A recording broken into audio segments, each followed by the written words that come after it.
Season 4 के episode 1 में, जिसका शीर्षक है what doesn't kill you makes you stronger, कहानी डेन 8 तख्तापलट की घटनाओं के बाद शुरू होती है, जिसमें 3 मुख्य किरदार गेराल्ड, येनिफर और सीरी अपने अपने रास्ते पर हैं। हेनरी कैविल के जाने के बाद इस एपिसोड में गेराल्ड के रूप में लियाम हेम्सवर्थ डेब्यू करते हैं। एपिसोड की शुरुआत एक बूढ़े कहानीकार से होती है जो रिविया के गेराल्ड की कहानी एक युवा निम्यू को सुनाता है, जो जसिया द्वारा लिखी गई एक किताब से कहानी का असली संस्करण जानने का दावा करता है। इस फ्रेमिंग डिवाइस का उपयोग मुख्य कथानक में बदलाव और विचर के कानून के भविष्य की झलक दिखाने के लिए किया जाता है। अभी भी घायल गेराल्ड जसिया और तीरंदाज मिल्वा के साथ सीरी को बचाने के लिए निल्फगार्ड की ओर बढ़ता है, जिसे वह गलती से मानता है कि सम्राट इमिर ने उसे पकड़ रखा है। रास्ते में वे बौने जुल्तान शिव और अन्य शरणार्थियों से मिलते हैं और हंजा नामक एक नई संगति बनाते हैं। एक संयोगवश मुलाकात, गेराल्ड और उसके साथी लाशों को लूटने वाले एक कारवा को खोजते हैं। वहां उन्हें एक बंदी कार मिलती है जिसे गेराल्ड सीरी की खातिर छोड़ देता है, लेकिन अगर वे फिर से मिलते हैं तो उसे जान से मारने की धमकी देता है। बाद में काह एक दुश्मन सैनिक को मारकर एहसान चुकाता है जो लड़ाई से भाग गया था। गेराल्ड अभी भी विलेगॉट्स के साथ गहने से मिली चोट से प्रभावित है और सीरी के बारे में एक बुरा सपना देखता है। जैसे जैसे एपिसोड आगे बढ़ता है, वह अपने जूते के लिए एक मृत सैनिक को उतारने जैसे फैसले लेता है, जो दिखाता है कि वह अपने जीवन के अधिक क्रूर और हताश दौर में प्रवेश कर रहा है। अराटुसा के विनाश और उसके गुरु टेसिया की मृत्यु के बाद अराटुसा को फिर से बनाना, येनिफर बचे हुए जादूगरों को इकट्ठा करना शुरू कर देता है ताकि विलेगॉट्स के खिलाफ प्रतिरोध तैयार किया जा सके, जिसके बारे में उसका मानना है कि वह पोर्टल को नियंत्रित कर रहा है। एक पकड़े गए जादूगर से पूछताछ के दौरान विल्चफोर्ड जादूगर के शरीर को अपने कब्जे में ले लेता है ताकि येनिफर को ताना मारा जा सके और उसके अनुयायी को मार डाला जा सके। इससे येनिफर के अपनी सेना बनाने के संकल्प को बल मिलता है। चूहों को गले लगाते हुए सीरी, जो अब फला के नाम से जानी जाती है, चूहों के नाम से जाने जाने वाले गैरकानूनी गिरोह में शामिल हो गई है। वह अपनी आज़ादी का आनंद ले रही है और अपने अतीत से छुप रही है। एक असहज गठबंधन। अपनी नई आज़ादी के बावजूद सीरी को अभी भी एक अंधेरे भविष्य का सपना है। वह मिसाइल के साथ एक रोमांटिक रिश्ता बनाती है, लेकिन अंततः गेराल्ड के साथ फिर से जुड़ने के लिए तुरंत उत्तर लौटने के बजाय चूहों के साथ रहने का फैसला करती है। दूसरे एपिसोड में गेराल्ड और उसके साथियों को अस्थायी आराम और एक आश्चर्यजनक नया सहयोगी मिलता है, जबकि सीरी चूहों के साथ अपनी नई पहचान को पूरी तरह से अपना लेती है। इस बीच येनिफर गांव के फोर्स के खिलाफ सेना को इकट्ठा करना जारी रखता है और सम्राट इम्हरे को एक महत्वपूर्ण खोज मिलती है। एक एल्वेन कब्रिस्तान में डेरा डालते समय गेराल्ड, जसिया, मिल्वा और जुल्तान रहस्यमयी इम्ल रेजिस रोहेल टुरिफ्रोए से मिलते हैं, जो एक नाई सर्जन है। रेजिस उन्हें अपने घर बुलाता है जहां वह गेराल्ड का इलाज करता है, जो अभी भी घाव भर रहा है, और समूह को अपने घर का बना मूनशाइन पिलाता है। शराब के नशे में जेरल्ड को सीरी और येनिफर के सपने आते हैं, जिसमें वह देख पाता है कि क्या हो सकता है और आगे क्या होने वाला है। शराब पीने की रात में समूह एक दूसरे के करीब आता है और रेजिस हंजा के साथ उनके सफर में शामिल होने का फैसला करता है और उन्हें अपने चिकित्सक के तौर पर हुनर और अद्भुत ज्ञान देता है। खोज जारी रखते हुए जेरल्ड रेजिस से कहता है कि वह निल्फगार्ड की ओर बहुत धीमी गति से बढ़ रहा है, जिससे रेजिस उसकी मदद करता है। एक आधिकारिक चूहा सीरी चूहों के साथ उनकी पहली चोरी में शामिल हो जाता है, जो अंततः गलत हो जाता है। हालांकि सीरी गार्ड से लड़कर दिन बचाने में कामयाब हो जाती है और फिर चूहों के नाराज होने के बाद वह किसानों को उनके लूटे हुए सिक्के वापस कर देती है। किसानों की कृतज्ञता से चूहों के नए प्रशंसक बन जाते हैं, जिससे वे आधिकारिक तौर पर सीरी को अपने दल में शामिल कर लेते हैं और उसे उसके नए जीवन का प्रतीक देते हैं। सीरी के अपने नए परिवार को स्वीकार करने के बावजूद चूहों में से एक केया उस पर कड़ी नजर रखता है और उसके हाथ में एक वांछित पोस्टर है जिसमें सीरी को इनाम देने की बात कही गई है, जिससे भविष्य में उसके साथ विश्वासघात की आशंका जताई जा रही है। सहयोगियों की भर्ती करते हुए येनिफर गांव के किलों के खिलाफ प्रतिरोध का निर्माण जारी रखता है। उन्हें भर्ती करने के लिए अन्य शक्तिशाली जादूगरों से मिलता है। उसका अगला पड़ाव एल्वेन क्वीन फ्रांसिस्का फाइंडबिया है। जासूसी मिशन में येनिफर फ्रिंजिला विगो को एक डबल एजेंट के रूप में काम करने और गांव के किलों पर जासूसी करने के लिए मना लेता है। निल्फगार्ड में वापस सम्राट इम्हाया को पता चलता है कि वह जिस सीरी को होस्ट कर रहा है वह एक धोखेबाज है। यह पता जल्दी ही चल जाता है जब वह नकली श्रृंखला की लड़ाई की क्षमताओं का परीक्षण करता है, जिससे पता चलता है कि उसके पास डायन का प्रशिक्षण नहीं है। एपिसोड 3 में गेराल्ड और हेंजा, जिसमें अब रेजिस भी शामिल है, एक शरणार्थी शिविर में पहुंचते हैं जहां उन्हें पता चलता है कि एक भयानक डायन परीक्षण चल रहा है। एक युवती तलवा को सूली पर चढ़ाया जाने वाला है। गेराल्ड भीड़ का सामना करता है और पुजारी को लड़ाई के लिए चुनौती देता है, लेकिन इसके बजाय उसे अग्नि परीक्षा से गुजरना पड़ता है। भेष में एक वैम्पायर रेजिस अज्ञात कारणों से परीक्षण में पास हो जाता है और आरोपी महिलाओं को बचा लेता है। कैंप पर निल्फगार्डियन का हमला इस टकराव को एक क्रूर लड़ाई में बदल देता है। हालांकि गेराल्ड और उसका ग्रुप वहां से भागने में कामयाब हो जाता है, लेकिन इस अराजकता में बहुत से शरणार्थी मारे जाते हैं। अमीरों से चोरी करने के बाद सीरी चूहों के साथ फाल्को के रूप में अपनी नई पहचान बनाती है। हालांकि उसकी हरकतें एक नए खतरनाक विलेन बाउंटी हंटर लियो बोनहार्ट का ध्यान खींचती हैं। बोनहार्ट, जो चुड़ैलों को मारने की अपनी क्षमता के लिए जाना जाता है, सिरी और उसके नए दोस्तों का शिकार करना शुरू कर देता है। उनकी पहली मुठभेड़, एक क्रूर लड़ाई, बोनहार्ट के कौशल को दिखाती है और बाकी सीजन के लिए एक बड़ा संघर्ष शुरू करती है। इस एपिसोड में सिरी का अपने साथी चूहे मिसाइल के साथ रिश्ता और गहरा हो जाता है। जैसे जैसे वे अपने डर और राज साझा करते हैं, उनका रिश्ता सिर्फ दोस्ती से आगे बढ़ता है। येनफा अभी भी विलेगॉड्स के खिलाफ अपनी सेना को इकट्ठा कर रही है, उसकी शक्तियों और चालाकीपूर्ण रणनीति के बारे में और जानती है। विलेगेफोर्ट्स एक प्रेतग्रस्त जादूगर के माध्यम से येनफा का मजाक उड़ाता है और उसे उसकी पहुंच की असली सीमा का एहसास होता है। येनफा ने विल्फर्ट्स के खिलाफ लड़ाई में सफलतापूर्वक अपने पक्ष में और अधिक जादूगरों को शामिल किया, जिसमें एल्वेन रानी फ्रांचेस्का फाइंडरबे भी शामिल है। येनफा के भरोसेमंद जासूस फ्रिंजिला को गांव के किलों द्वारा समझौता किया गया है, जो हमेशा से उसकी अस्थिर निष्ठा के बारे में जानते थे। इससे येनफा की योजना और उसकी सेना खतरे में पड़ जाती है। चौथे एपिसोड में गेराल्ड और जैसा को रोएनियन सेना द्वारा बंदी बना लिया जाता है। जैसा के विरोध के बावजूद नीलगार्ड के साथ साजिश रचने के लिए उन्हें मौत की सजा सुनाई जाती है। मिल्वा, जुल्तान, रीजिस और हाल ही में रिहा हुए खेरा सहित बाकी हेंजा एक समन्वित बचाव शुरू करते हैं।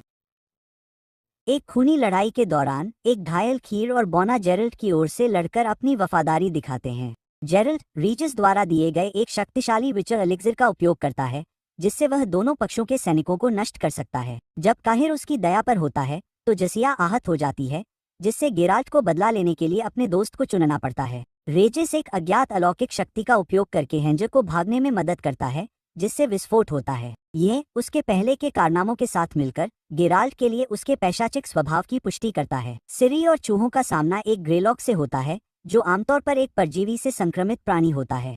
राक्षस उन पर हमला करता है, लेकिन सिरी के बढ़ते विचर कौशल और फोकस अराजकता उसे हराने में मदद करती है। सिरी और मिसाइल का रिश्ता गहरा होता जाता है। सिरी गेराल्ड और येनिफा के साथ अपने अतीत का खुलासा करती है, लेकिन उसे अब भी लगता है कि वह उनके बिना बेहतर है। हालांकि मिसाइल ने पिछले विशन के दौरान सिरी को गेराल्ड का नाम लेते हुए सुना था। येनिफा को लगता है कि वह सिरी के लिए विल्चफोर्ड की योजना को समझने के लिए इस्ट्रेट के साथ काम कर रही है, लेकिन दर्शकों को पता चलता है कि विल्चफोर्ड पूरे समय इस्ट्रेट का रूप धारण कर रहा था। कैद में रहते हुए इस्ट्रेट बताती है कि सिरी में बुजुर्गों के खून का एक दुर्लभ उत्परिवर्तन है, जो उसे समय और स्थान में हेरफेर करने की अनुमति देता है। येनिफा का रूप धारण करने वाले विल्गेफोर्स को यह पता चलता है और वह उसकी शक्ति चुराने का फैसला करता है। जब येनिफा गठबंधन बनाने की कोशिश कर रही होती है, तो वह फिंगिला को विल्चफोर्ड्स की जासूसी करने के लिए भेजती है।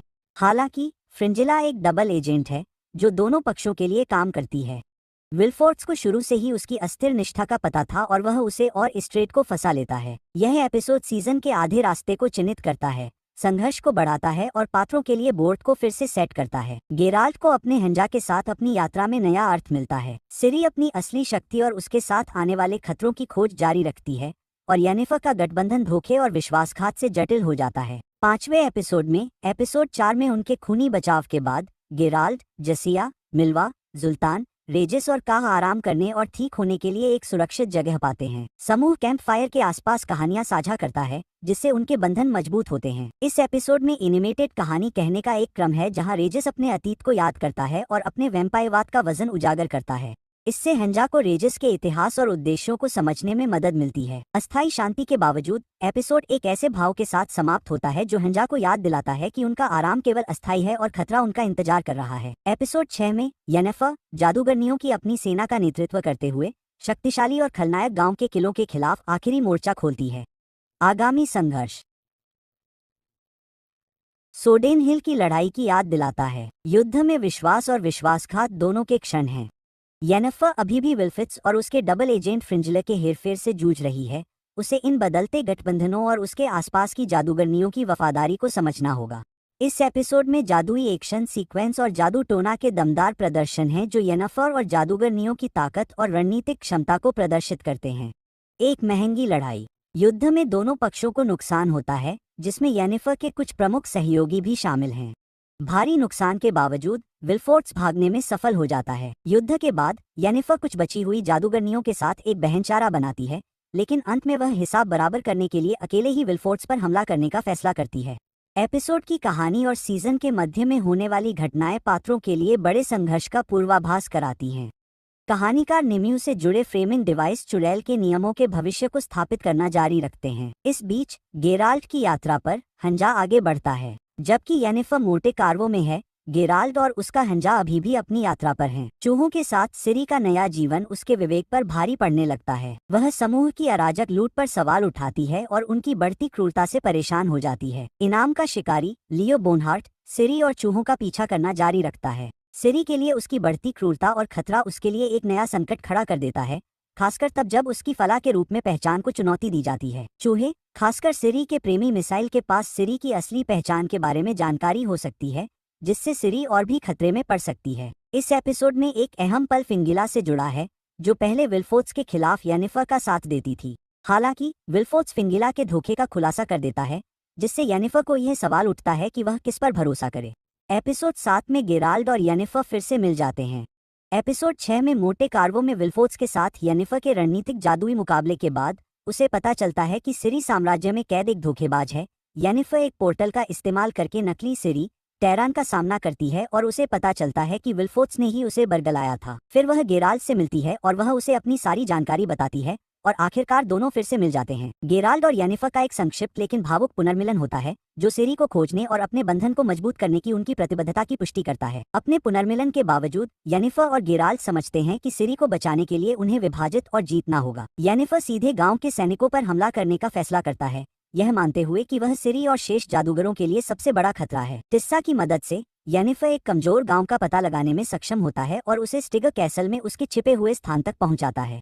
सीजन 4 के समापन में गेराल्ड और उसका नया परिवार हंजा खुद को यूरुगा नदी पर निल्फगार्डियन और उत्तरी सेना के बीच एक खूनी लड़ाई में फंसा हुआ पाते हैं। मिल्वा के गर्भपात के साथ गेराल्ड और अन्य लोग पुल की रक्षा के लिए निल्फगार्डियन के खिलाफ एक हमले का नेतृत्व करते हैं। भीषण लड़ाई के दौरान कैरिया, एक पूर्व दुश्मन, गेराल्ड के साथ खड़ा होता है, उसी साम्राज्य से बदला लेता है जिसकी उसने कभी सेवा की थी। अपनी बहादुरी के लिए गेराल्ड को रिविया की रानी मी द्वारा मार दिया जाता है, जिससे बचपन की कल्पना पूरी होती है। हालांकि नाइटहुड की कीमत चुकानी पड़ती है, क्योंकि यह उसे रानी से बांध देता है और सिरी को बचाने के उसके एकमात्र लक्ष्य में एक नई बाधा उत्पन्न करता है।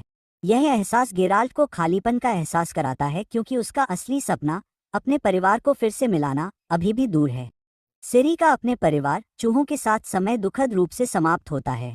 इनामी शिकारी लियो बोनहार्ट, जो पूरे सीजन में उनका शिकार कर रहा था, समूह को बेरहमी से मार डालता है। एक असहाय गवाह सिरी अपने दोस्तों को बचाने के लिए बहुत देर से पहुंचती है और बोनहार्ट द्वारा पकड़ ली जाती है। उसे यह देखने के लिए मजबूर किया जाता है कि वह अपनी प्रेमिका, मिसाइल और बाकी चूहों का सिर काट देता है। नरसंहार सिरी की आखिरी मासूमियत छीन लेता है, उसे कठोर बनाता है और उसे अपनी अपार शक्ति का सामना करने के लिए मजबूर करता है, जिससे वह पहले भागने की कोशिश कर चुकी थी। जादूगरनी का लॉज। मोटे कार्वो की विनाशकारी लड़ाई के बाद येनिफर बची हुई जादूगरनियों को इकट्ठा करता है और जादूगरनी का लॉज बनाता है, जो महाद्वीप की रक्षा के लिए समर्पित जादू उपयोगकर्ताओं का एक नया समूह है। एक नया उद्देश्य। येनिफर शुरू में खुले युद्ध में शामिल होने के लिए अपने पश्चाताप को स्वीकार करती है, लेकिन उद्देश्य के साथ फिर से जुड़ जाती है। वह लॉज को ट्रिस को सौंप देती है और खुद को खतरनाक गांव के जंगलों का शिकार करने और नष्ट करने के लिए निकल पड़ती है।